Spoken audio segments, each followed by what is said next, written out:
سورہ قصص اللہ نے شروع کی ہے، نتلو علیک من نبأ موسیٰ وفرعون بالحق، ہم آپ کو موسیٰ اور فرعون کا واقعہ سناتے ہیں حق کے ساتھ، ٹھیک طور پر۔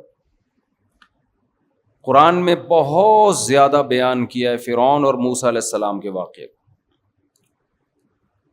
ظاہر ہے اللہ جب ایک چیز کو بہت زیادہ بیان کر رہے ہیں تو ایسا لگتا ہے کہ اللہ بھی یہ چاہتے ہیں کہ یہ لوگ بار بار یہ واقعہ سنیں، کیونکہ عبرت کی جتنی باتیں ہمیں اس واقعے سے پتہ چلتی ہیں شاید کسی اور واقعے میں اتنے اسباق نہیں ہیں۔ کس طرح سے اللہ مہلت دیتا ہے نافرمانوں کو، کیسے اللہ خفیہ تدبیریں کرتا ہے ظالموں کے خلاف، ظالموں کو خود بھی پتہ نہیں ہوتا۔ آج دور ہے اسباب کا، مادہ پرستی کا، ہر چیز کا سائنٹیفک ثبوت چاہیے، کیلکولیشن، کیلکولیٹر، کیلکولیٹ کرتے ہیں نا ہر چیز کو، یہ ہوگا تو پھر کل یہ ہوگا، پھر پرسوں پھر یہ ہوگا۔ تو اس واقعے میں ہمیں پتہ چلتا ہے کہ ہم کچھ اور چاہ رہے ہوتے ہیں اور اللہ کچھ اور، تو ہوتا وہ ہے جو اللہ چاہتا ہے۔ تبلیغ والے ایک لفظ کہتے ہیں، ناکامی کے نقشوں میں کامیابی، نقشوں سے لگ رہا ہوتا ہے، کیلکولیشن بتا رہی ہوتی ہے غلط ہو گیا، لیکن اللہ ان نقشوں میں کیا کر دیتا ہے؟ کامیابی۔ تو یہ واقعہ اللہ نے شروع ہی عجیب انداز سے کیا، ان فرعون علا فی الارض، زمین میں فرعون نے سرکشی کی تھی، وجعل اہلہا شیعا، اور اپنے ماتحت رعایا کو دو حصوں میں بانٹ رکھا تھا۔ گورنمنٹ کا کام ہوتا ہے اپنی عوام کے ساتھ ایک جیسا سلوک کرے، یہ نہیں کہ آپ ان کو کیا کر دیں؟ ڈیوائیڈ کر دیں، لیکن اس نے ڈیوائیڈ کر رکھا تھا۔ یستضعف طائفة منہم، ایک جماعت کو کمزور بنایا ہوا تھا، بنی اسرائیل کو، کیونکہ وہ فلسطین سے ہجرت کر کے آئے تھے، یہاں کے نیشنل ہو چکے تھے، مگر آج بھی دنیا میں ایک نمبر نیشنل اور دو نمبر نیشنل، کہ یہ وہاں سے آئے ہوئے لوگ ہیں، اور چونکہ حق پرست ہیں، نماز روزے کے پابند ہیں۔ فرعون کو ڈر تھا کہ جو ظلم کا نظام ہوتا ہے اس کو خطرہ حق پرستوں سے ہوتا ہے، اپنے جیسے باطلوں سے ہمیں کوئی خطرہ نہیں ہے۔ تبھی تو آج مسلمان سب سے کمزور ہیں، دنیا میں پٹ رہے ہیں، لیکن دہشت گردی کا تانا کس کو دیا جاتا ہے؟ مسلمانوں کو، حالانکہ بیچارے تو دہشت گردی کا شکار ہیں پوری دنیا میں، لیکن ایک نظریہ ہے، ایک سوچ ہے، ایک دین ہے، باقی دنیا میں کسی کے پاس کوئی سوچ اور نظریہ بچا ہی نہیں ہے۔ حق اور باطل کی ڈیفینیشن کسی کے پاس نہیں ہے۔ آپ کسی ایتھیسٹ کو میرے سامنے بٹھا دو، میں تو بہت چھوٹا آدمی ہوں، میں اس سے صرف یہ پوچھوں گا اچھے کی ڈیفینیشن کیا ہے اور برے کی ڈیفینیشن۔ قیامت آ جائے گی، وہ اچھے کی کو ڈیفائن ہی نہیں کر سکتا کہ اچھے کی ڈیفینیشن کیا ہے۔ تو جب اچھے کی ڈیفینیشن کا پتہ نہیں ہے، اچھائی کی ڈیفینیشن کا پتہ نہیں ہے، تو اچھے کی ڈیفینیشن کہاں سے پتہ چلے گی؟ غصہ آنا شروع ہو جاتا ہے پھر۔ ابے جب اچھائی کو نہیں ڈیفائن کر سکتے تو جس میں اچھائی ہوتی ہے وہ اچھا ہوتا ہے نا، تو جب اچھائی کو ڈیفائن نہیں کر سکتے تو یہ کیسے پتہ چلے گا کہ اس میں یہ اچھائی ہے یا نہیں ہے؟ پھر جب نہیں ہے تو یہ اچھا ہے یا برا ہے؟ حالانکہ پوری دنیا کا اتفاق ہے کہ there are two types of انسان، ایک اچھے اور ایک برے، تو برائی کی ڈیفینیشن ہی نہیں ہے آپ کے پاس۔ تو اس لیے آج سے 100 سال پھر وہی اس طرف چلا جاؤں گا میں، چھوڑو ابھی ہم، پھر یہ واقعہ رہ جائے گا ہمارا نا، ہماری اپنی تقریر زیادہ شروع ہو جاتی ہے۔ تو اللہ تعالیٰ فرماتے ہیں کہ فرعون نے کیا کیا تھا؟ یستضعف، دو حصوں میں ڈیوائڈ کر رکھا، یہ 2 نمبر اور یہ 1 نمبر۔ اپنی قوم کے جو لوگ تھے غیر مسلم، اس کو خدا ماننے والے، ان کو بڑے اچھے اچھے عہدے دیے ہوئے تھے، سپریم کورٹ کا جج بنایا ہوا تھا، کسی کو چیف آف آرمی بنایا ہوا تھا، کسی کو اپنا مشیر خاص بنایا ہوا تھا، اور بنی اسرائیلیوں کو لفٹ کرانے کے لیے تیار نہیں تھا۔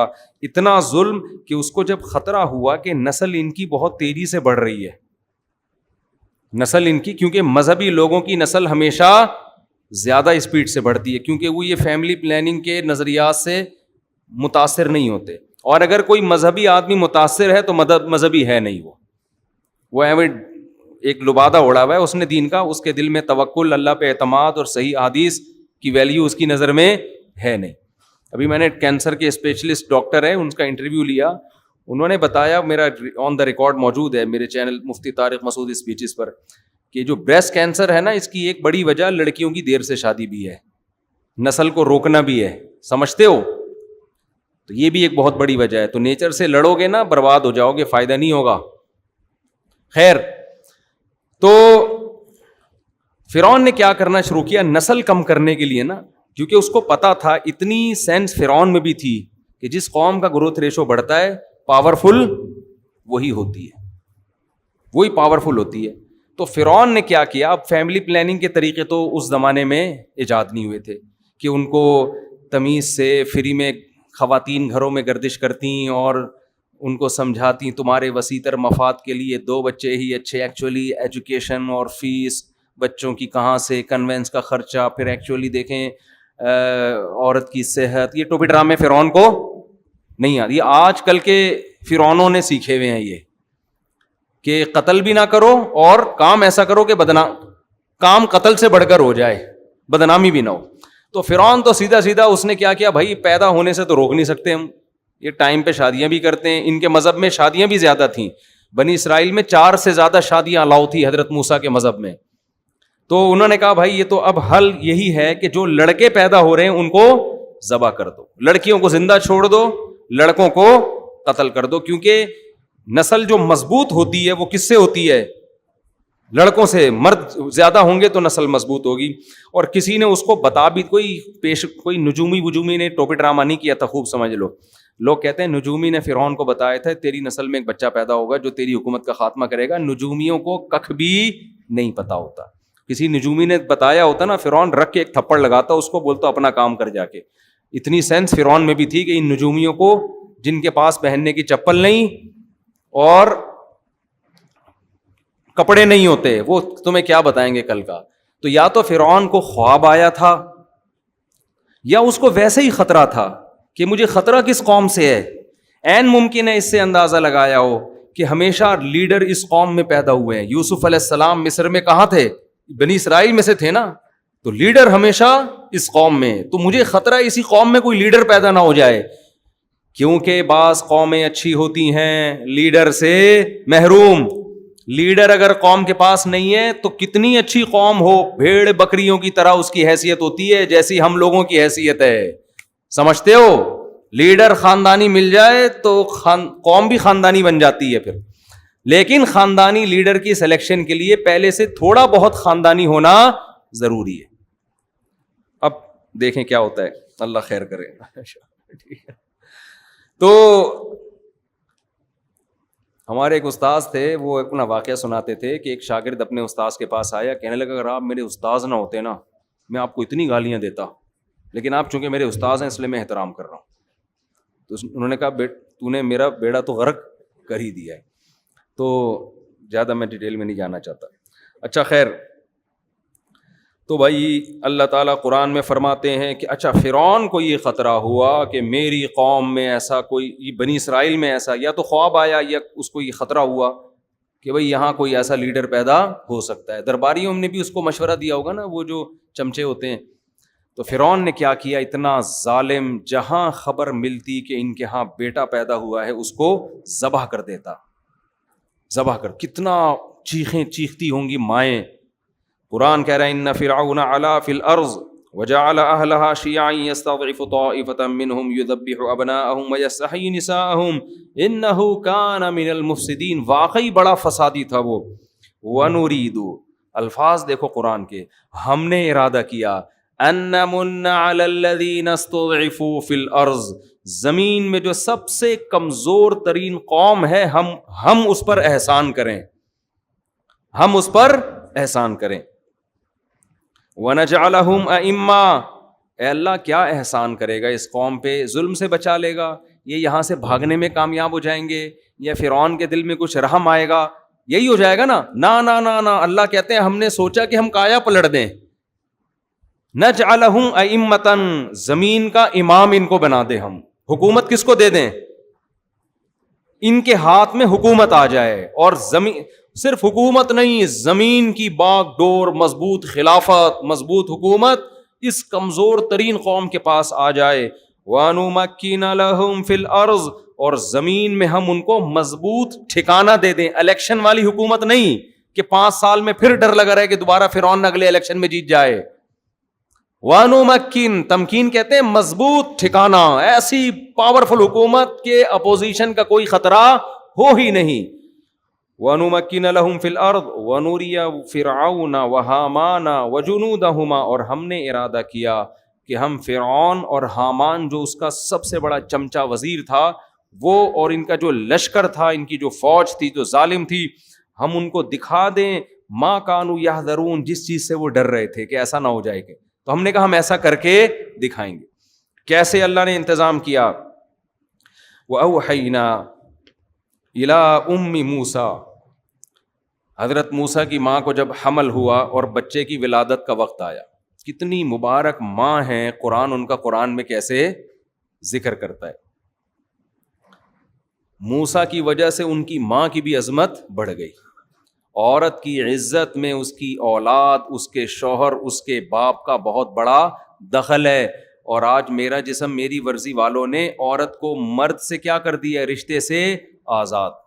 کوئی رشتہ ہی نہیں رہا اس کا مرد کا، بس آزاد زندگی گزارو. وَأَوْحَيْنَا إِلَىٰ أُمِّ مُوسَىٰ، ہم نے موسیٰ کی ماں کو وحی کی، ان ارضعیہ، کہ اسے دودھ پلاتی رہے. حضرت موسیٰ کی ماں پیغمبر نہیں تھیں، ولی اللہ تھیں. اس سے پتہ چلتا ہے کہ پیغمبر کے علاوہ بھی کسی پر الہام ہو سکتا ہے، لیکن وہ الہام شرعی حجت نہیں ہوتا، اس سے کوئی مسئلہ ثابت نہیں ہو سکتا. فَإِذَا خِفْتِ عَلَيْهِ، اے موسیٰ کی ماں جب تجھے موسیٰ پر خطرہ ہو کہ فرعونی آئیں گے اور اس کو ذبح کر دیں گے، فَأَلْقِيهِ فِي الْيَمِّ، تو اس کو دریا کی موجوں کے حوالے کر دینا. وَلَا تَخَافِي وَلَا تَحْزَنِي، خوف نہ کرنا، غم نہ کرنا. إِنَّا رَادُّوهُ إِلَيْكِ، یہ جو قرآن کے الفاظ ہیں نا، یہ اردو میں ترجمہ ہو ہی نہیں سکتا ان کا. یہ جو بلاغت ہے نا قرآن کی، یہ بیان نہیں کی جا سکتی. اِنَّا رَادُّوهُ إِلَيْكِ، ہم اسے تیری طرف لوٹا کر چھوڑیں گے. ڈالے گی کہاں؟ دریا میں، لیکن ہم اسے تیری طرف لوٹا کر چھوڑیں گے. وَجَاعِلُوهُ مِنَ الْمُرْسَلِينَ، اور صرف ایسا نہیں ہے کہ اس کو زندہ بچا کے تیری گود میں پہنچائیں گے، بلکہ ہم اسے پیغمبروں کی جماعت میں شامل کریں گے. تو قرآن کہتا ہے فَالْتَقَطَهُ آلُ فِرْعَوْنَ، اللہ کی قدرت صندوق میں بند کر کے بچے کو دریا کی موجوں کے حوالے کیا، اور جس سے بچانا چاہتے تھے وہ صندوق اسی کے محل میں پہنچ گیا. وقالت امرأۃ فرعون، جب وہ صندوق کھولا گیا، لایا گیا فرعون کے محل میں کہ بھئی ایک صندوق سے بچہ ملا ہے، نے بھی دیکھا، اس کی بیوی نے بھی دیکھا، دربانیوں نے بھی دیکھا. اب ان کو نہیں پتا تھا، اگر پہلے پتا چل جاتا بنی اسرائیل کا ہے تو مار دیتے، شہید کر دیتے. قالت امرأۃ فرعون، فرعون کی بیوی نے کہا قرۃ عین لی ولک، یہ میری اور تیری آنکھوں کی ٹھنڈک ہے. لا تقتلوہ، اسے قتل مت کرو. عسیٰ ان ینفعنا، ہو سکتا ہے ہمارے کام آ جائیے. او نتخذہ ولدا، یا ہم اس کو بیٹا بنا لیں. کہا جاتا ہے فرعون کی اولاد نہیں تھی، واللہ عالم، ہم اس کو بیٹا بھی بنا سکتے ہیں. ادھر موسیٰ علیہ السلام کی ماں کو جب پتا چلا کہ نکلا کہاں ہے یہ بچہ، فرعون کے محل میں، تو قرآن کہتا ہے اصبح فؤاد امی موسیٰ فارغا، موسیٰ کی ماں کا دل صبر سے خالی. مسئلہ یہ تھا اگر وہ جا کے بتا دیتی میرا بیٹا ہے تو لازمی قتل ہونا تھا، وہ سمجھ جاتے تو بنی اسرائیل کی ہیں. لیکن ماں نہیں کیسے بتائے، ان کو تو ویسے ہی کہ بھی میرے دشمن کی گود میں کیوں پل رہی ہے. تو قرآن کہتا ہے ان کادت لتبدی بہی، قریب تھا کہ موسیٰ کی ماں جا کے بتا دیتی میرا بیٹا ہے میرے حوالے کرو. مائیں عورتیں جذبات میں ایسا کام کر لیتی ہیں نا جس سے ان کو فائدے کے بجائے نقصان. جیسے آج کل عدالتی کھلے لے کے نا گھر بیٹھ جاتی ہیں، بعد میں جب پتا چلتا ہے نا وہ پرانا والا گیا اور نیا والا مارکیٹ میں کوئی اویلیبل مناسب ریٹ پہ نہیں ہے، پھر پرانے والے سے رابطہ کر رہی ہوتی ہیں اور اس کے دل میں اتنی نفرت بیٹھ چکی ہوتی ہے، اتنی بیٹھ چکی ہوتی ہے، وہ اگر رکھتا بھی ہے تو وہ عزت نہیں دیتا کہ ایک دفعہ بھاگ چکی ہے گھر سے. یہ مسلم لیگ میں سابق دور حکومت میں کسی خاتون نے آواز اٹھائی تھی اس خلا کے کیس کے خلاف کہ اس سے عورتیں برباد ہو رہی ہیں، مردوں کے بجائے عورتوں کو نقصان زیادہ ہو رہا ہے، کیونکہ عورت کی طبیعت میں جلد بازی میں شوہر نے کہیں غصے میں تھپڑ لگا دیا، فوراً جا کے خلا کی ڈگری لے لی، پھر بعد میں خیال آیا یہ ہوا کیا میرے ساتھ. عورت کی طبیعت میں جلد بازی ہے، وہ جلدی میں ایسے فیصلے کر لیتی ہے جس سے بعد میں وہ پچھتاتی ہے. بہت عورتیں اپنا نقصان کر چکی ہیں یہ عدالتی خلوں سے. لیکن مسلم لیگ کی خاتون نے آواز اٹھائی تھی 8-10 سال پرانی بات، اس آواز کو دبا دیا گیا. تو ایسا ہوتا ہے مارکیٹ میں، اچھی باتوں کو ہماری اسمبلیوں میں الحمدللہ کبھی بھی، اور اس سے بڑے بے وقوف ہم لوگ ہیں. ابھی پھر مجھے غصہ دلاؤ گے تم لوگ.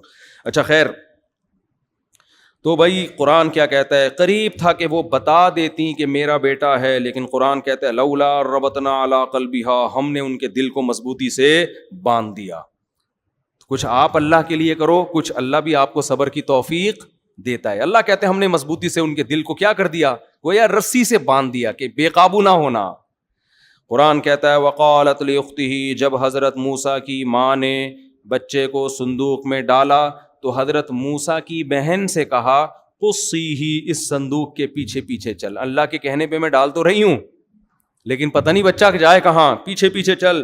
فبصرت به عن جنب وهم لا يشعرون، موسیٰ کی بہن چپکے اس صندوقچے کو دیکھتی رہیں، فرعونیوں کو پتا نہیں چلا. اس لیے کہ اگر فرعونیوں کو پتا چل جاتا نا کہ یہ بچی دیکھ رہی ہے تو وہ کہتے بھئی اس کا کیا لگتا ہے جو اتنے دور سے اس کے ساتھ چل کے آ رہی ہے. تو وہ سمجھ جاتے یہ اس کی رشتہ دار ہے، بہن ہے، اور بچہ پتا چل جاتا کہ کس کا بیٹا ہے یہ.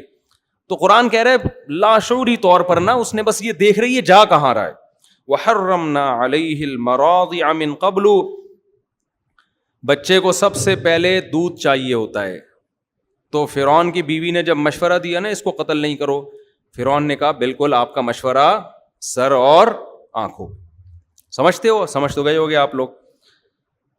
اب کیا ہوا کہ جی وحرمنا علیہ المراضع من قبل، ہر دودھ پلانے والی کے دودھ کو اللہ نے موسیٰ پر حرام کر دیا. حرام کا مطلب موسیٰ کسی کی چھاتی کو منہ لگانے کے لیے تیار نہیں. فقالت، اب ظاہر ہے بچہ تو مر جائے گا. حضرت موسیٰ ظاہر پیغمبر تھے، اتنے حسین تھے کہ قرآن میں سورہ طٰہٰ میں آتا ہے القیت علیک محبۃ منی، ایسا پیار تھا نا ان کے چہرے پر کہ سب کے دلوں میں اللہ نے ان کی محبت ڈال دی، فرعونیوں کے دل میں محبت ڈال دی. بچے پر پیار اتنا آ رہا تھا سب کو، اتنے خوبصورت، اتنے حسین. تو اب وہ سب چاہ رہے تھے کہ اس بچے کی جان محفوظ ہو جائے. اب پریشان ہے بھائی، بچہ کسی کا دودھ نہیں پیتا.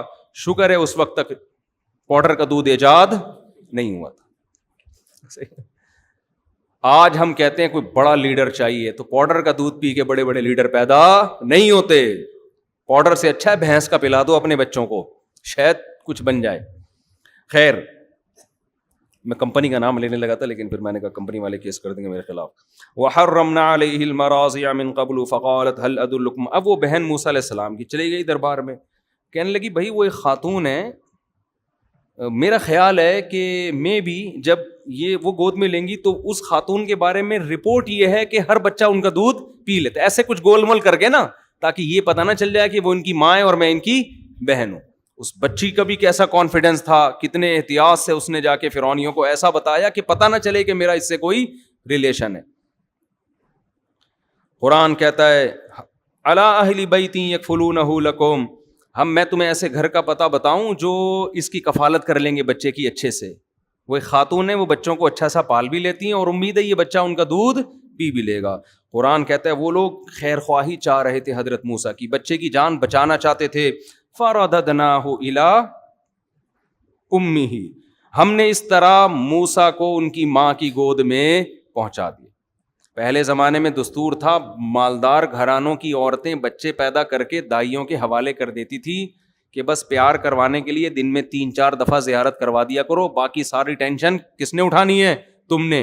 اور جب تھوڑا سا انگلی پکڑ کے چلنے کے قابل ہو جائے تو پھر ہمارے حوالے کر دینا.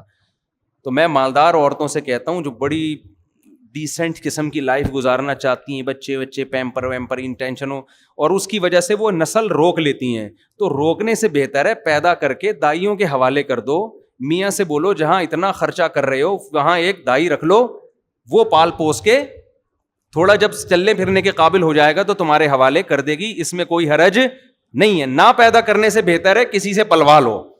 ہمارے نبی صلی اللہ علیہ وسلم کو بھی تو حضرت دائی حلیمہ کے حوالے کیا گیا نا, تو کوئی بات نہیں, آپ کسی اور سے پلوا لیں جہاں اتنا خرچہ ہو رہا ہے, لیکن روکنے سے بہتر ہے کہ کسی سے پلوا لیں ہم. خیر, تو قرآن کہتا ہے فرددناہ الی امہ کی تقر عینہا, ہم نے موسیٰ کو ان کی ماں کی گود میں پہنچا دیا تاکہ ان کی آنکھیں ٹھنڈی ہو جائیں, ولا تحزن, اور وہ غم نہ کرے, ولتعلم, اور موسیٰ کی ماں کو یقین آ جائے, ان وعد اللہ حق, کہ اللہ جو وعدہ کرتا ہے سچا کرتا ہے. اللہ نے کہا تھا اس کو صندوق کے حوالے کر دے, میں اسے تیری گود میں پہنچاؤں گا. قرآن کہتا ہے وَلَمَّا بَلَغَ أَشُدَّهُ, موسیٰ علیہ السلام فرعون کے محل میں بھرپور جوانی کو پہنچ گئے, وَاسْتَوَىٰ, اور تمام اعضاء درست اور سیدھے ہو گئے. بچہ ہوتا ہے نا, اس میں کبھی ادھر چال ادھر گر رہا ہے, کبھی ادھر گر رہا ہے, بات کرتا ہے, لڑکھڑا رہا ہے, بات میں جان نہیں. جب جوانی کی دہلیز پہ پہنچتا ہے اس میں جمال پیدا ہو جاتا ہے ہر لحاظ سے متناسب. تو قرآن کہہ رہا ہے جب بھرپور جوانی کو موسیٰ علیہ السلام پہنچے, آتیناہ حکما وعلما, ہم نے آپ کو علم اور حکمت سے نوازا, ابھی نبوت نہیں ملی. وَكَذَلِكَ نَجْزِي الْمُحْسِنِينَ وَدَخَلَ الْمَدِينَةَ عَلَىٰ حِينِ غَفْلَةٍ مِّنْ أَهْلِهَا. اب آپ مصر شہر میں نکلے, دوپہر کو سب سو رہے تھے تو حضرت سب قیلولہ کیا کرتے تھے. ہمیشہ سے انسانوں میں رواج رہا ہے, جب سے انگریزوں کی حکومت آئی ہے نا دنیا میں, قیلولہ مارکیٹ سے کیا کر دیا انہوں نے, شارٹ کر دیا. چائے پہ لگا دیا, سگریٹ پہ لگا دیا, پان گٹکے تمباکو پہ لگا دیا. اللہ تعالیٰ انگریزوں کو ہدایت کامل عاجلہ عطا فرمائے, ٹھیک ہے نا. تو اس سے پہلے مسلمانوں میں یہ چیزیں نہیں تھیں, دوپہر کو سوتے تھے, رات کو جلدی سوتے تھے. اب وہ خود آ رہے ہیں تمیز کے بن رہے ہیں, ہمیں غلط چیزوں پہ لگا دیا. خیر, تو موسیٰ علیہ السلام دوپہر کے وقت میں نکلے جب لوگ آرام کر رہے تھے, مارکیٹیں بند تھیں, پبلک موجود نہیں تھی. دو بندے دیکھے, فوجد فیہا رجلین یقتتلان, دو بندوں میں پھڈا ہو رہا ہے. ھذا من شیعتہ, ایک حضرت موسیٰ کی قوم کا بنی اسرائیلی, اور دوسرا فرعون کی قوم کا قبطی. تو قبطی لوگ اکثر ظلم کرتے تھے بنی اسرائیلیوں پر نا, کمزور سمجھ کے تنگ کرتے تھے. حضرت موسیٰ سمجھ گئے کہ یہ قبطی ہے جو بنی اسرائیلی کو تنگ کر رہا ہے. تو فاستغاثہ الذی من شیعتہ, جو موسیٰ کی قوم کا آدمی تھا اس نے مدد کے لیے بلایا کہ حضرت آپ مدد کریں, یہ مجھے تنگ کر رہا ہے. موسیٰ علیہ السلام قریب گئے اور جو فرعونی تھا فوکزہ, اسے ایک مکہ مارا لڑائی چھڑوانے کے لیے. میں اکثر یہاں پر یہ بتاتا ہوں کہ جب دو آدمی لڑ رہے ہوں, نہیں چھوڑ رہے ہوں نا لڑائی تمیز سے, دونوں کو آپ بھی مارنا شروع کر دو. حقیقت ہے, پھر چھوڑیں گے. ایک مکہ اس کے لگاؤ اور ایک مکہ اس کے لگاؤ. تو ایسے کنی کترا کے نکل نہ جایا کرو. لڑائی ہو رہی ہوتی ہے اور لوگ کہتے ہیں ان کا آپس کا مسئلہ ہے. بھائی منہ ٹوٹ جائے گا, ٹانگ وانگ ٹوٹ جائے گی. ابھی ہم نے کچھ دن پہلے دیکھا, ایک بائک سے ٹکرائی ہے, دونوں لڑ رہے تھے, اس نے اٹھا کے زمین پہ مارا ہے اس کو. میں کہیں واکنگ کے لیے جا رہا تھا, ہم لوگ گئے, ہم نے, بعض لوگوں نے کہا چھوڑو, میں نے کہا نہیں چھوڑو یار, یہ مار دے گا اس کو, تو لڑ رہے ہیں, کوئی چھڑوانے والا ہونا چاہیے. خیر اللہ کا شکر ہے چھوڑ دیا انہوں نے ایک دوسرے کو. ایک آدمی حاوی آ گیا تو سڑک پہ گھسیٹ رہا ہے, مارے چلے جا رہا ہے. خیر, تو موسیٰ علیہ السلام نے مکہ رکھ کے لگایا کس کے, قبطی کے, لڑائی چھڑوانے کی نیت سے.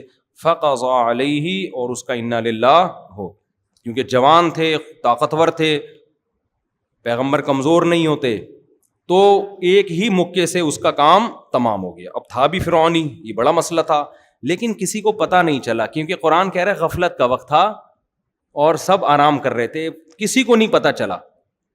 یہ بنی اسرائیلی تھا, اپنی قوم کا آدمی تھا, اس سے خطرہ تھا نہیں کہ یہ راز فاش کر دے گا جا کے. تو قال ھذا من عمل الشیطان, حضرت موسیٰ نے کہے تو شیطان کا عمل ہو گیا, شیطان تو بڑا گھوم رہا ہے. پھر اللہ سے دعا مانگی, اللہ میرے اس غلطی کو معاف کر دے, میں نے جان کر قتل نہیں کیا. فغفر لہ, اللہ نے معاف کر دیا. پھر موسیٰ علیہ السلام نے کہا اللہ تو نے مجھ پر انعام کیا, میں آئندہ کبھی کسی ظالم کا مددگار نہیں بنوں گا. اگلے دن موسیٰ علیہ السلام شہر میں نکلے ہیں, مصر شہر میں, خوف زدہ ہو کے کہ چونکہ لاش جب ملے گی تو فرعون انکوائری کرے گا ہماری قوم کا بندہ مارا کس نے. جب پتہ چلے گا میں نے تو پھر وہ مجھے زندہ نہیں چھوڑے گا, کیونکہ فرعون کو جب بعد میں پتہ چل گیا بنی اسرائیل کے ہیں تو ویسے ہی وہ حسد کرتا تھا اور نقصان پہنچانے کی کوشش کرتا تھا. لیکن کیا ہے کہ آرام سے جا رہے تھے, پتہ ہی نہیں چلا کسی کو کس نے مارا ہے.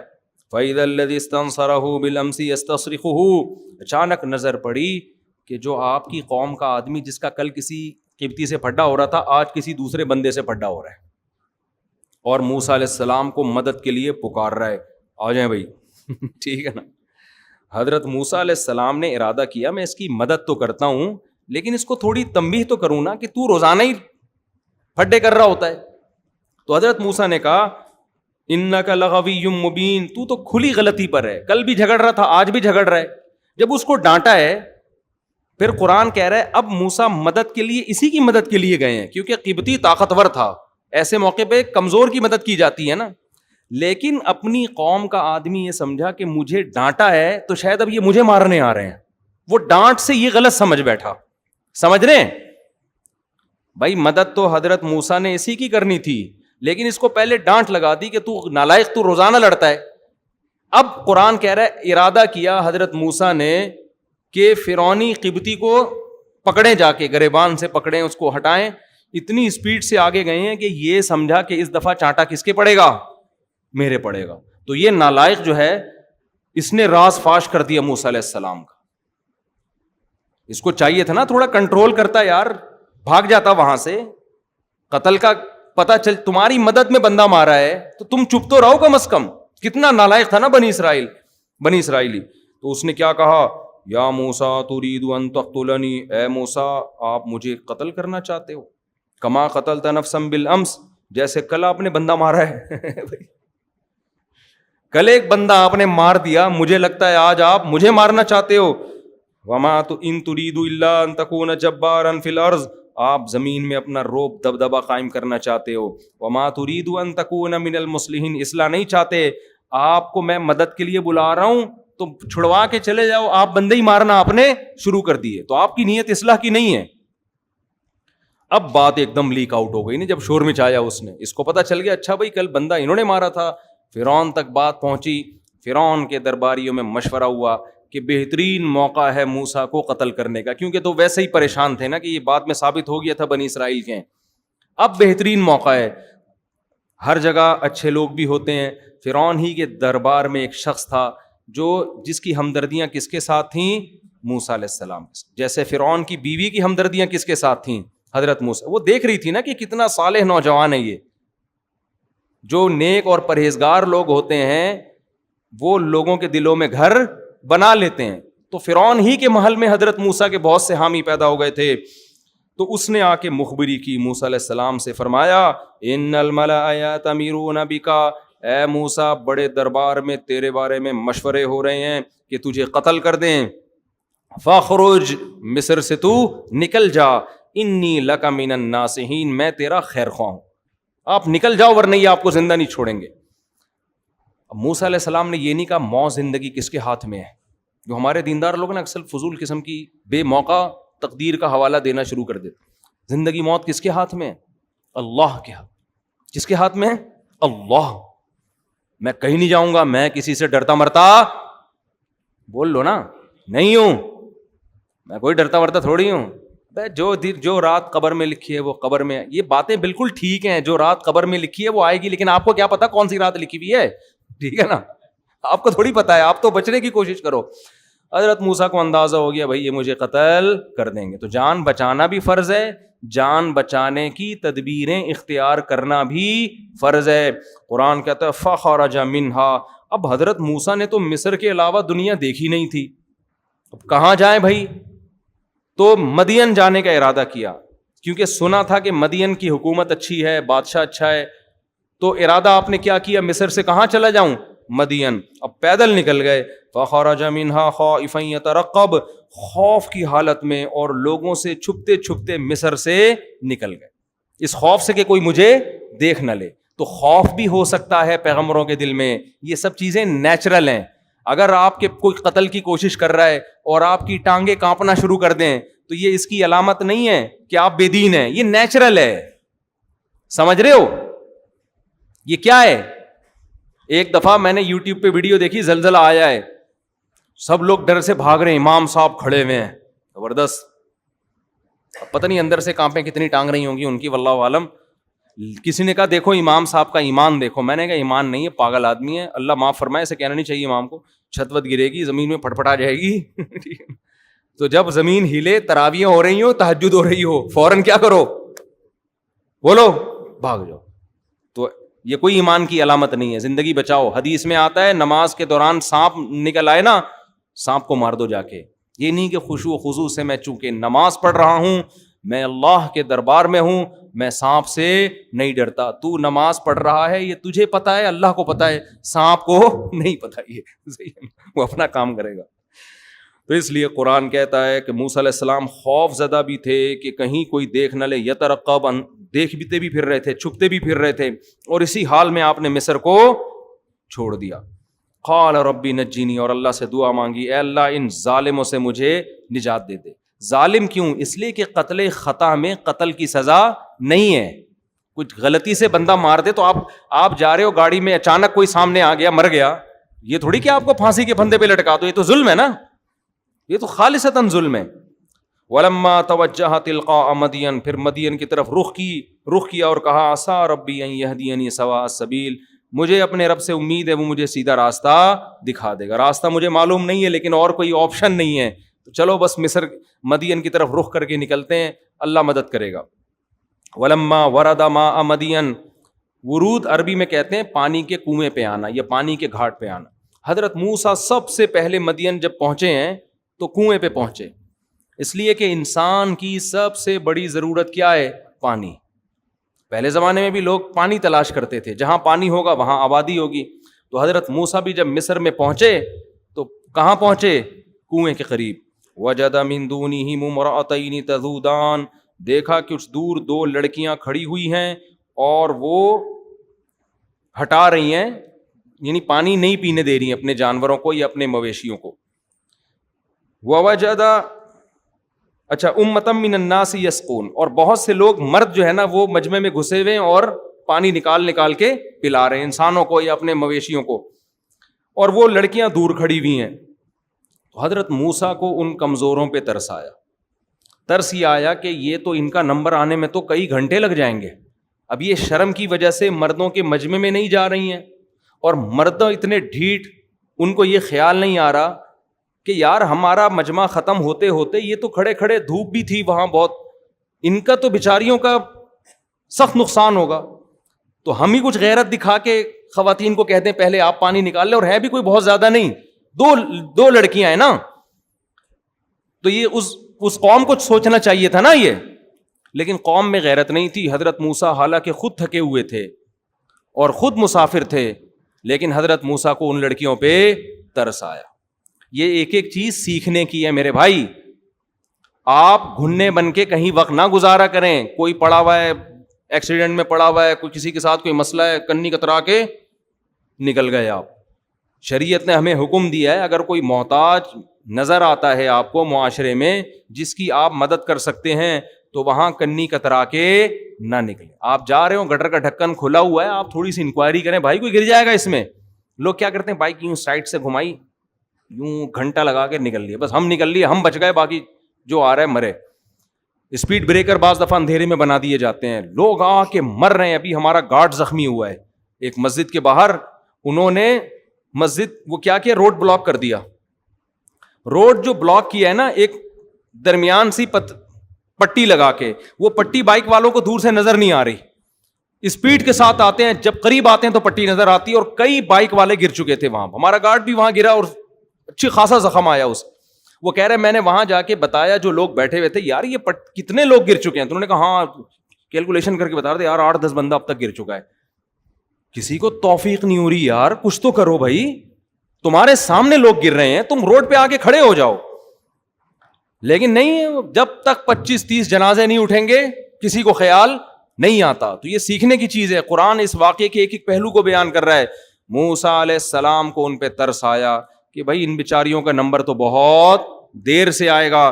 تو ان کے پاس آئے، کہنے لگے ما خطبکما، تمہاری کیا حالت ہے؟ قالتا لا نسقی، انہوں نے کہا ہم مجمعوں کے مردوں کے بیچ میں نہیں گھس سکتے، حتی یصدر الرعاء، وَأَبُونَا شَيْخٌ کبیر. سوال پیدا ہوتا ہے بھائی پھر گھر سے مرد کو بھیجنا چاہیے تھا نا, لیڈیز کا کام ہوتا ہے گھر میں رہنا, باہر کے کام کس کی ذمہ داری ہے؟ مردوں کی. تو انہوں نے کہا ہمارے گھر میں کوئی مرد نہیں ہے, والد ہیں اور وہ بوڑھے ہیں. وہ کیا ہیں؟ وہ بوڑھے ہیں. فَسَقَا لَهُمَا, حضرت موسیٰ نے ان سے ڈول لیا اور ایسے کر کے جا کے پانی نکالا ہے اور جا کے ان کو ڈول پکڑا دیا. ثُمَّ تَوَلَّىٰ إِلَى الظِّلِّ.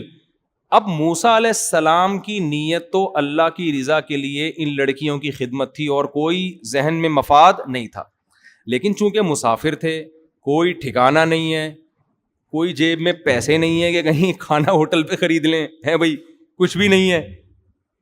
اب تھوڑی سی حضرت موسیٰ کو امید ہوئی کہ شاید یہ لڑکیاں ابا کو جا کے بتائیں کہ میں نے ان کی خدمت کی ہے اور ابا شاید کچھ مجھے بلا کے ایک آدھ ٹائم کے کھانے کا انتظام کر دیں.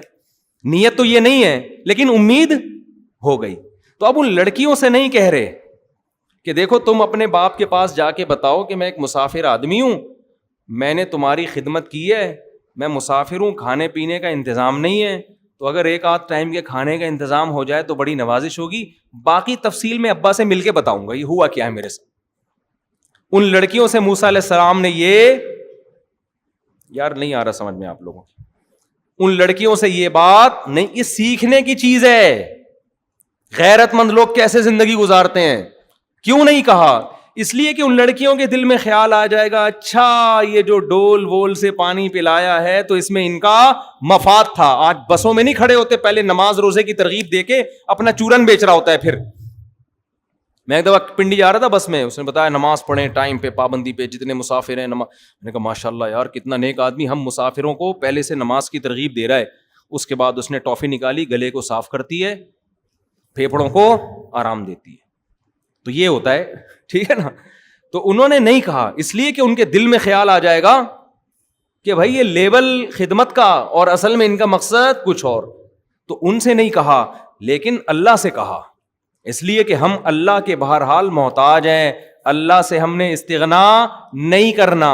اللہ سے کہنے لگے, چھاؤں میں آ کے کھڑے ہوئے درخت کے نیچے اور پھر دعا مانگنے لگے, ربی انی لما انزلت الی من خیر فقیر, اے اللہ اگر تو نے میرے لیے کسی خیر کا ارادہ کر لیا ہے نا, یہ جا کے ابا کو بتائیں گی, ابا شاید مجھے کچھ پیسے ویسے دے دیں اس خدمت کے, تو اگر ایسا ہے تو میں اس کا محتاج ہوں, ایسا ہو جائے, ٹھیک ہے, ایسا کیا ہو جائے, ہو جائے.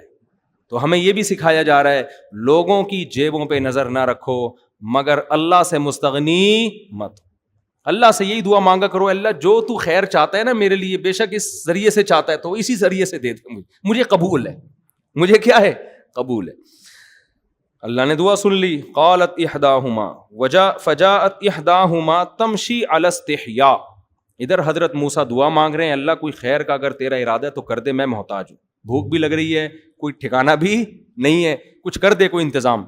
اللہ نے دعا قبول کی. دونوں میں سے ایک حیا کے ساتھ چلتی ہوئی آئی, دونوں میں سے ایک حیا کے ساتھ چلتی ہوئی آئی اور کہنے لگی, ان ابی یدعوک, میرے والد نے آپ کو بلایا ہے, لیجزیک اجر ما سقیت لنا, آپ نے جو ہماری خدمت کی ہے ہمارے ابا آپ کو اس کے بدلے میں اجرت دینا چاہتے ہیں. خاندانی لوگ تھے یا نہیں تھے؟ آئے ہائے, کیسے دیکھو ایک ایک چیز سیکھنے کی ہے. کوئی آپ کی فری میں خدمت کر رہا ہو اس کی زیادہ خدمت کرو آپ. جب وہ اتنا بڑا دل کر رہا ہے تو آپ اس سے بڑا دل کر کے دکھاؤ. ہمارے ہاں جو فری میں کر رہا ہے اس کو نچوڑتے رہتے ہیں کہ تو فری پھوکٹ کا ملا ہوا ہے نا, اس کو تو جوس بنا کے اس کا پی لو. اور جو جتنا تیز ہوگا نا, ڈیڑھ ہوشیار, باس کو نچوڑنے کی کوشش کرے گا, اس کو کھلاتے رہیں گے. مخلص لوگوں کی ہمارے معاشرے میں قدر, نہ مخلص ملازم کی قدر ہے, نہ مخلص باپ کی قدر ہے, نہ مخلص اولاد کی قدر ہے, نہ مخلص بیوی کی قدر ہے, نہ عورت کو مخلص شوہر کی قدر ہے. بیوی مخلص ہے جس کی آپ پہ کے مال پہ نظر نہیں ہے, وہ کہتی ہے بچا بچا کے آپ کو واپس کر دیتی ہے, کھلاؤ اس کو خوب دبا کے کھلاؤ. بولو بھائی جب تیرا دل اتنا بڑا ہے, بیگم یہ لو یہ 5,000 کا نوٹ, بس میرا ویسے ہی دل کر رہا تھا. نہیں, جو تیز عورت ہوگی وہی تمہارے بٹوے سے پیسے نکالے گی. جو شریف ہے تم اس کو اس کا جہیز بھی کھا جاؤ گے.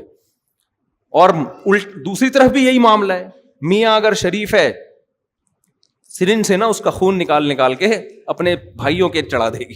ٹھیک ہے, تو اس لیے کوشش کیا کرو تمہارے ماتحتوں میں جو اگر تمہیں لگے نا کہ یہ مخلص ہے تو اس کے مانگنے سے پہلے اس کو دے دیا کرو. ایک انگریز کا قول ہے کافر کا, لیکن بڑی اچھی بات ہے. اس نے کہا اپنے ماتحتوں کو کبھی باؤنڈ نہ کرو اپنے پاس کہ وہ کہیں اور جانا چاہیں تو تم روک کے رکھو. نہ, یہ ظلم ہے ان کو کہیں اور اچھی جگہ مل رہی ہے, بولے جاؤ بھائی. کمپنی والے آج کل مجھے اب تو نہیں بلاتے, پہلے کہتے تھے آپ ہمارے ملازمین میں بیان کریں کہ یہ ہمیں چھوڑ کے جائیں نہیں. ان کو کم بختوں کو ہم سکھاتے ہیں, جہاں اچھی جاب ملتی ہے وہاں بھاگ جاتے ہیں. میں نے کہا یہ تو میں بھی ہوتا تو میں بھی یہی کرتا. آپ نے ان کو سکھایا اپنے لیے, اپنے فائدے کے لیے, تو ان کو اپنا فائدہ جب کہیں اور نظر آئے گا تو جائیں گے یہ. تو میں نے ان سے وہ انگریز کا قول نقل کیا کہ اپنے ماتحتوں سے کو کہیں بھی جانے سے مت روکو, سلوک اتنا اچھا کرو کہ وہ کہیں اور نہ جائیں. تو اگر کسی اور کمپنی سے ان کو اچھی آفر آ رہی ہے, آپ بولو میں تمہاری تنخواہ یہیں بڑھا رہا ہوں, تو نہیں جائیں گے. وہ نہیں بڑھا رہے تو پھر تو وہ تمہارے باپ کے غلام تھوڑی ہیں جو یہاں رہیں. چلو, تو موسیٰ علیہ السلام, وہ جو لڑکیاں تھیں نا, بس یہ ہم ختم کر رہے ہیں, پھر باقی کل کریں گے انشاءاللہ. تو وہ جو لڑکیاں تھیں ان کے والد بھی خاندانی, وہ یہ کر سکتے تھے کہ چلو کسی نے فری میں پلا دیا, بس ٹھیک ہے جاؤ بھائی چھوڑو, بس اللہ اس کو جزائے خیر دے. لیکن ان کے باپ نے قدر کی کہ ایک طرف اتنے نالائق لوگ کہ بیٹیوں کو ایسا نہیں کر رہے کہ لیڈیز فرسٹ, بھئی آپ پہلے آ جائیں. ایسے نالائقوں میں اگر ایک ایسا ہے جو فری میں اتنی خدمت کر رہا ہے, ترس آ رہا ہے, تو ہمیں بھی دل بڑا کرنا چاہیے, اس کو اس کی اجرت ہم دیں گے. تو دونوں میں سے ایک آئی حیا کے ساتھ. حیا کے ساتھ بھی اللہ نے ذکر کیا اس لیے کہ اللہ کو عورت میں حیا کا عنصر پسند ہے. اس لیے میں کہتا ہوں اللہ کا واسطہ, خواتین جس طرح سے بائکوں پہ بیٹھتی ہیں نا دونوں پاؤں ایک طرف کر کے, اس میں حیا زیادہ ہے. اس کلچر کو تبدیل کرنے کی کوشش مت کرو. حیا ایسی چیز نہیں ہے جو ہم لغت سے نکال کے دکھائیں کہ کس طرح حیا ہے. حیا دیکھنے سے پتہ چل جاتی ہے, دیکھنے سے پتہ چل جاتی. ہاں اس میں یہ خطرہ ہوتا ہے کہ پاؤں کپڑا نہ الجھ جائے, اس کا کوئی متبادل تلاش کرو. کیونکہ بعض خواتین اس طرح بیٹھتی ہیں کہ بائک کے اس میں نا چین میں برقع پھنستا ہے, چادر پھنستی ہے, تو چین کور ہونا چاہیے. چین کور ہو تو پھر نہیں پھنستا, تو سمٹ کے بیٹھے ہیں تاکہ کپڑا پہیے میں پھنسنے کا خطرہ نہ ہو.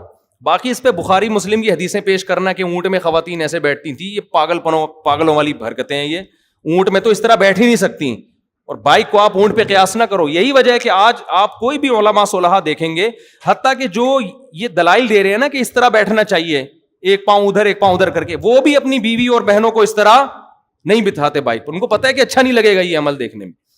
تو اس لیے حیا کو جتنا پروموٹ کر سکتے ہو میرے بھائی کرو. اور حیا کے کوئی لگے بندے اصول نہیں ہوتے, عرف بہت ساری چیزوں میں عرف فیصلہ کرتا ہے کہ حیا کس میں زیادہ ہے. ہاں کوئی خاتون خود بائک چلا رہی ہوں تو چلانے میں وہ اس طرح کر کے بیٹھ نہیں سکتی, وہ ایک مجبوری ہے. نہیں یاری بات میرا خیال ہے. بعض لوگ یہ بھی طنز کرتے ہیں اس طرح بیٹھ کے چلائے گی کیسے, تو میں چلانے کی بات تھوڑی کر رہا ہوں. چلانا پڑے گا, وہ تو ظاہر ہے ایک پاؤں ادھر ہوگا ایک پاؤں ادھر ہوگا. میں پیچھے بیٹھنے میں کہہ رہا ہوں کہ پیچھے بیٹھیں تو دونوں پاؤں ایک طرف کر کے بیٹھیں. جہاں مجبوری میں چلانا ہو تو پھر چلانے میں تو ظاہر ہے ایک پاؤں ادھر ہوگا اور دوسرا پاؤں ادھر ہوگا. اس میں یوں بیٹھ کے کون پاگل مشورہ دے گا. تو کیڑے نکالنے والوں کو, ایپ تلاش کرنے والوں میں سینس نہیں ہوتی, وہ پھینکتے رہتے ہیں بیٹھ کے, اوٹ پٹانگ باتیں کرتے رہتے ہیں. خیر ہم اپنی بات کی طرف آتے ہیں. قرآن کہہ رہے فجاءته احداهما تمشي على استحياء, دونوں میں سے ایک آئی حیا کے ساتھ چلتے ہو. حیا کے ساتھ چلنا کسے کہتے ہیں؟ ایک تو راستے کے کنارے پہ چلیں, روڈ کے بیچ میں نہ چلیں. خواتین کو چاہیے کیسے چلیں؟ راستے کے کنارے پہ, پراپر پردہ ہونا چاہیے. تو وہ جب آئی اور کہنے لگی میرے ابا نے آپ کو بلایا ہے. کیوں بلایا ہے؟ آپ کو میرے ابا اجرت دینا چاہتے ہیں. حضرت موسیٰ علیہ السلام چلے گئے, وہ تو پہلے ہی امید لگا کے بیٹھے ہوئے تھے. انہوں نے کہا اللہ نے میری دعا قبول کر لی. اس سے صاف پتہ چل رہا ہے استغنا کی بھی ایک لمٹ ہے.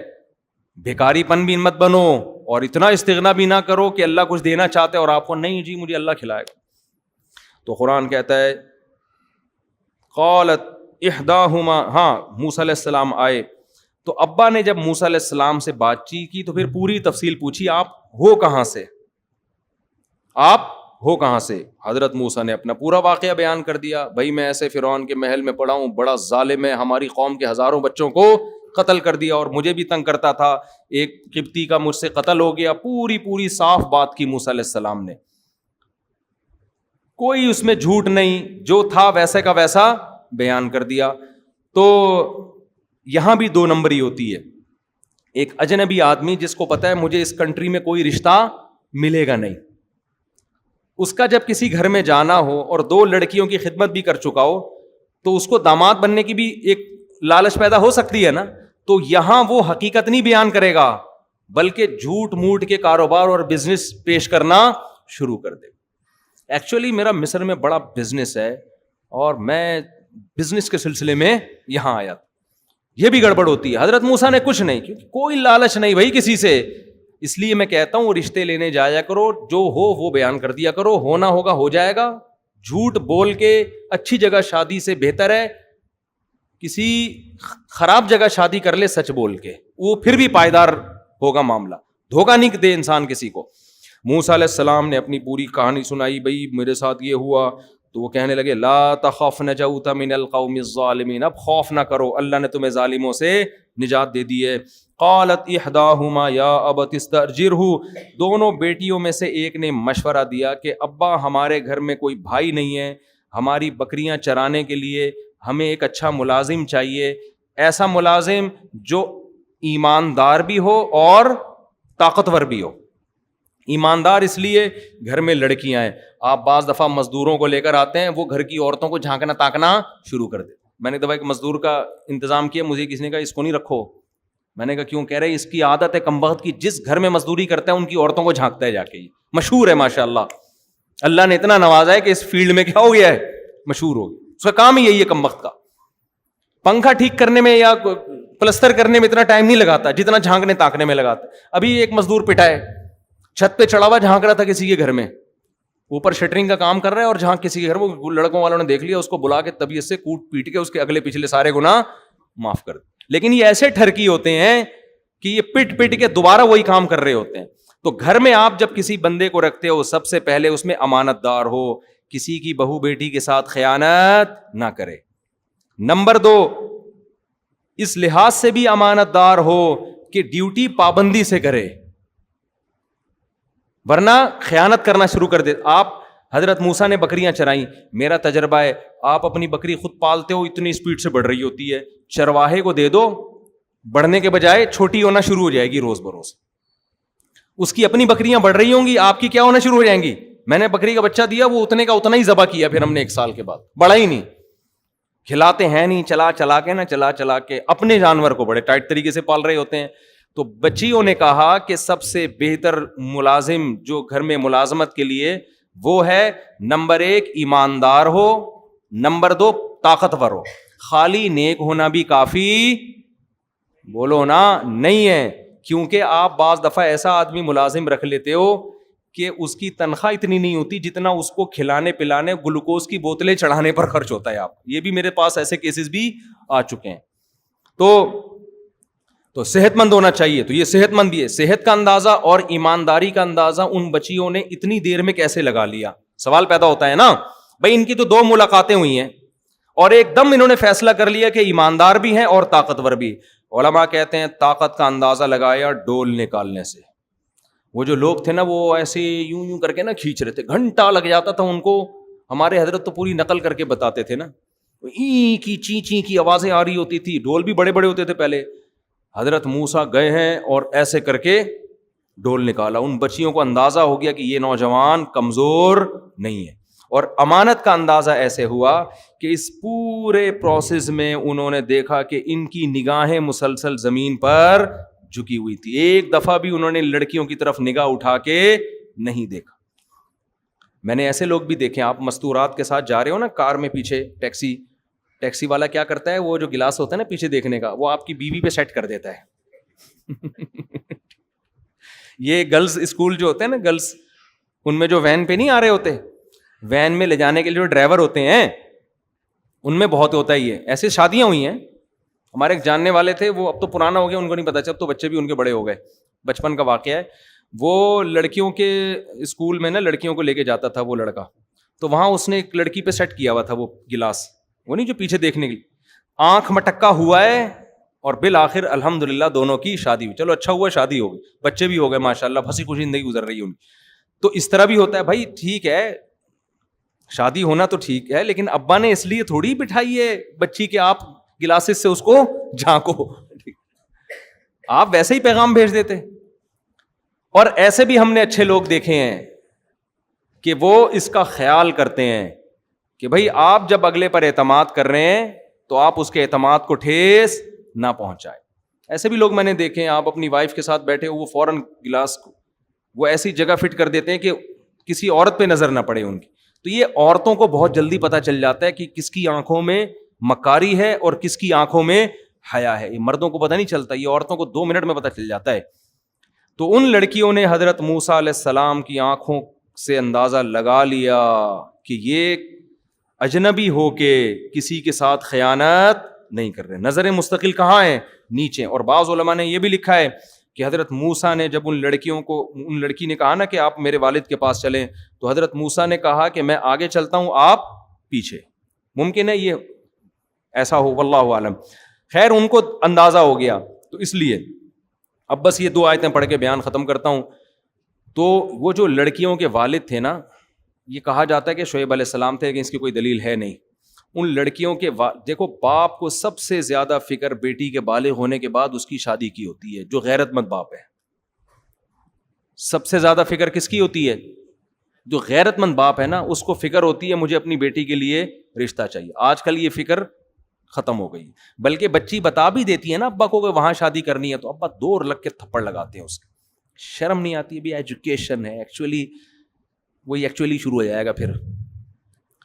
تو جو غیرت مند ہے, ہمیں یہ واقعہ اللہ اتنی تفصیل سے کیوں بیان کر رہے ہیں؟ یہ کوئی معاذ اللہ کہانی ہے, ایک ایک پہلو سے سبق دلانے کے لیے کہ وہ لڑکیوں کے والد نیک آدمی تھے, تو وہ مسلسل تلاش میں تھے مجھے اپنی بیٹی کے لیے کوئی اچھا شوہر چاہیے. تو ان کو اندازہ ہو گیا کہ یہ اس آدمی میں 2 کوالٹیز ہیں, نمبر 1 صحت اچھی ہے, نمبر 2 ایماندار ہے. تو داماد کی سلیکشن میں بھی 2 چیزیں دیکھی جاتی ہیں, صحت مند ہو اور ایماندار ہو.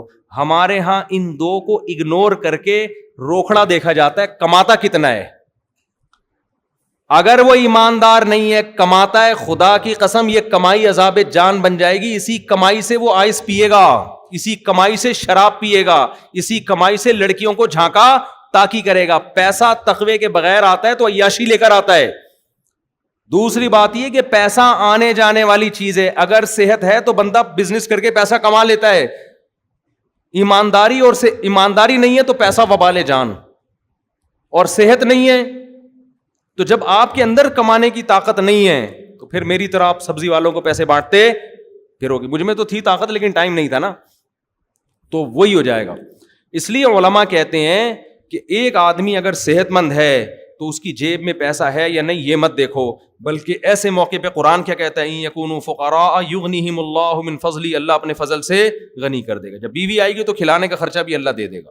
تو ان کے والد نے بھی دیکھا بھائی صحت مند ہے, کما سکتا ہے اور ہے بھی ایماندار, تو داماد میں یہ 2 چیزیں کافی ہیں. 2 چیزیں مل گئیں, فوراً اپنی بیٹی کا رشتہ موسیٰ علیہ السلام کے لیے پیش کر دیا اور کہنے لگے انی ارید ان انکحک احدی ابنتی ہاتین, کہ میں چاہتا ہوں ان دونوں میں سے ایک بیٹی کی شادی میں آپ سے کروں. اسی وقت فیصلہ کیا ہے.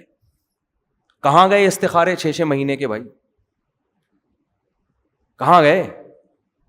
کہاں گئے وہ پتھر پہلے نگینے معلوم کروائیں کہ ان سے ملتا بھی ہے نگینہ کہ نہیں ملتا, اور جو ہے وہ استخارے نکلواؤ, اگر نیلا آیا تو پھر کر دو, پیلا آیا تو. بھائی داماد میں 2 چیزیں جب ثابت ہو گئیں اب کسی استخارے کی ضرورت نہیں ہے. فوراً پھر یہ بھی نہیں کہا اچھا میں اپنے چاچا, ماموں, خالہ, پھپھو, ممانی اور مصر سے میری کزن بھی آئی ہوئی ہے اور ادھر فلسطین سے میرے نانا آئے ہوئے ہیں, ان سب کو میں بلا کے جرگہ ہوگا, وہ جرگہ فیصلہ کرے گا کہ اس بیٹی کی شادی آپ سے کرنی ہے کہ نہیں کرنی. جن خاندانوں میں بچیوں کی شادی کے لیے جرگے بیٹھتے ہیں ان میں بچیوں کی شادی کے علاوہ دنیا کا ہر کام ہوتا ہے.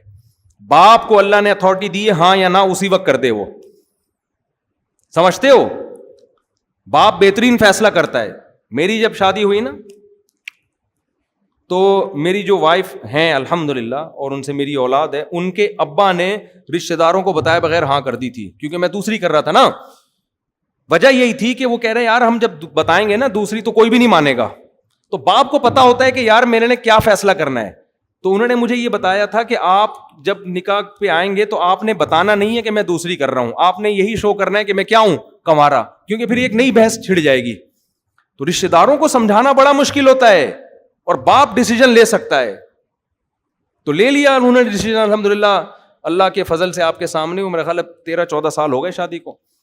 اگر وہ نہ فیصلہ کرتی نہیں, پہلے ماموں سے پوچھوں گا, چاچے مامے سارے, ابے کیا دوسری والے کو دے رہے ہو, ابے اس کے پہلے سے بچے, ابے پاگل ہو گئے ہو گیا. اتنی انکوائری ہوتی نا, اتنی انکوائری کمیشن آفیسر میں بھرتی ہونے کے لیے اتنی انٹیلیجنس خفیہ ایجنسیاں انکوائری نہیں کر رہی ہوتی جتنی باقی سارے کر رہے ہوتے ہیں. ان کو وہ خطرات نہیں ہوتے جو بیٹی کو گھر میں بٹھانے کے ہوتے ہیں. تو باپ صحیح فیصلہ کرتا ہے. اس لیے میں لوگوں سے کہتا ہوں کہ جب آپ کی بیٹی کے لیے کوئی پیغام نکاح بھیجے, زیادہ ادھر ادھر لوگوں کو لفٹ کرانے کی ضرورت نہیں ہے, خود فیصلہ کرو, خود سمجھتے ہو. تو ان کے ابا نے بھی خود ہی فیصلہ اسی وقت, کوئی چاچا ماما کو فون نہیں کیا, نہ کسی سے مشورہ, کہا انی ارید, میرا ارادہ ہے میں اپنی دونوں بیٹیوں میں سے ایک کا نکاح کس سے کرنا چاہتا ہوں, آپ سے. لیکن خطرہ یہ ہے کہ ادھر آپ کی شادی ہوئی, ٹھیک ہے نا, آپ بیٹی کو لے کے چلے گئے, میری تو یہی 2 بیٹیاں ہیں گھر میں خدمت کرنے کے لیے, تو میں بوڑھا, میری خدمت کرنے والا کوئی بھی نہیں بچے گا. شرط یہ ہے کہ 10 سال آپ نے بکریاں چرانی ہے, جو ہمارے گھر کا ذریعہ آمدن ہے, جو ہمارے گھر کا ذریعہ آمدن ہے. موسیٰ اور 8 سال چرانی ہے. 2 اگر آپ اپنی طرف سے کر دیں تو یہ غریبی ہے, یہ آپ کی طرف سے ہم پر کیا ہوگا, احسان. حضرت موسیٰ نے فوراً فیصلہ کیا ہے. حضرت موسیٰ نے بھی یہ نہیں کہا کہ ایکچولی میں ذرا استخارہ کر لوں پہلے, اس وقت حالانکہ پیغمبر بنے نہیں تھے, میں ذرا اپنی والدہ سے فون کر لوں. اب ظاہر ہے مصر والدہ سے کہاں جاتے ہیں ملاقات کے لیے, بس بھائی اب دوسرے ملک میں رہے, والدہ بھی نیک تھی, ان کو پتا تھا میرا بیٹا میرے لیے کوئی اچھی بہو ہی لے کر آئے گا. کچھ بھی نہیں, پہلے میں اسٹیبل ہو جاؤں. ایکچولی اصل میں یہ جو 10 سال میں بکریاں چراؤں گا, یہ پہلے میں کمیٹی ڈالوں گا, پھر میری کمیٹی 6 سال کے بعد نکلے گی, پھر جب کمیٹی نکلے گی اس سے میں گولڈ خریدوں گا, پھر میں ڈیفینس میں گھر خریدوں گا, پھر اس کے بعد یہ ہوگا, پھر یہ ہوگا, جیسے کہ آج کل نوجوان کر رہے ہیں. ساری چیزیں ہو جاتی ہیں, جب بادام آتے ہیں تو کھانے کے لیے دانت منہ میں نہیں بچتے. میں نے دیکھا الحمدللہ بہت سے لوگوں نے اسٹیبل ہو کے شادی کی ہے, اسٹیبل ہو گئے, اور وہی میرا والا حال ہوا کہ جب پیسہ تھا تجربہ نہیں تھا, اور جب بزنس کا تجربہ آیا پیسہ شارٹ ہو گیا. تو بھائی ایک عمر ہے, کم عمری میں شادی کرو, جوانی میں شادی کرو, اس میں شادی کی لذت ہے, اس میں میاں بیوی میں عشق جیسی محبت ہوتی ہے. یہ جو بڈھے ہو کے, میں تو نکاح پڑھا رہا ہوں نا, اللہ کی پناہ, مجھے عجیب سا لگ رہا ہوتا ہے دولہا کو دیکھ کے. اس وقت تو میں کچھ نہیں کہتا, اس کو بہت مبارکباد دیتا ہوں, لیکن سمجھ میں نہیں آ رہا تو اس کی مبارکباد دوں یا تعزیت کروں, اس عیادت کروں. تو اس لیے بھائی ایک جگہ تو میں شادی میں گیا, میں سمجھا یہ دولہا کے نانا ہے, پتہ چلا وہی دولہا تھے. بڑے میں نے کہا چلو اب کیا غنیمت ہے, اب بھی کر رہے ہیں, وہ دولہا تھے حضرت جی. تو اگر زندہ ہیں تو اللہ ان کو نیک صالح اولاد عطا فرمائے. ایک 80 سال کا بوڑھا آدمی مری میں, ہمارے ایک جاننے والے عالم ہیں, اس نے کینیڈا میں کوئی لڑکی پھنسا لی, انگریز لڑکی نا, پاکستانی بڑے ہوشیار ہوتے, تو لڑکی پھنسا کے اس کو بلا لیا کہ شادی کروں گا تم سے. وہ بھی آ گئی, پتہ نہیں اس کے دل میں کیا ہوگا. اب یہ 80 سال کے بزرگ امام صاحب کے پاس صبح پہنچے. وہ امام صاحب مجھے واقعہ بتا رہے تھے نا, یہ اپنی مسجد کے امام کا بتا رہے یا اپنا ہی بتا رہے, واللہ عالم. مجھے کہنے لگے وہ صبح وہ آیا اور ہمارے امام صاحب سے کہنے لگا کہ میرا شام کو کینیڈا کی ایک انگریز لڑکی سے نکاح ہے, اس کے لیے کیا چاہیے, یعنی ڈاکومنٹ میں کیا چاہیے. انہوں نے کہا آپ کا صرف زندہ ہونا چاہیے اس میں, اس کے لیے کیا کیا ضروری ہے. ہاں اس نے یہ کہا کہ فجر میں آئے, کہنے لگا آج عصر میں شام کو میرا اس لڑکی سے نکاح ہے, اس کے لیے کیا کیا ضروری ہے. انہوں نے کہا کچھ بھی ضروری نہیں ہے, صرف عصر تک آپ کا زندہ رہنا ضروری ہے. سمجھ رہے ہو. تو اس لیے ہر چیز کا ایک ٹائم ہوتا ہے. تو موسیٰ علیہ السلام نے بھی یہ نہیں کہا میں استخارہ نکالوں گا, پازیٹیو آیا, پھر میں پہلے میں کچھ ایکچولی پیسے جمع کر لوں, کمیٹی ڈال لوں, یہ نا نا نا نا نا. جس خدا نے آج تک کھلایا ہے جب بیوی آئے گی تو اس کے کھلانے کا انتظام وہ کر دے گا. حضرت موسیٰ نے فوراً ہاتھ بڑھایا اور فرمایا ذالک بینی و بینک, یہ میرے اور آپ کے درمیان ایگریمنٹ ہے.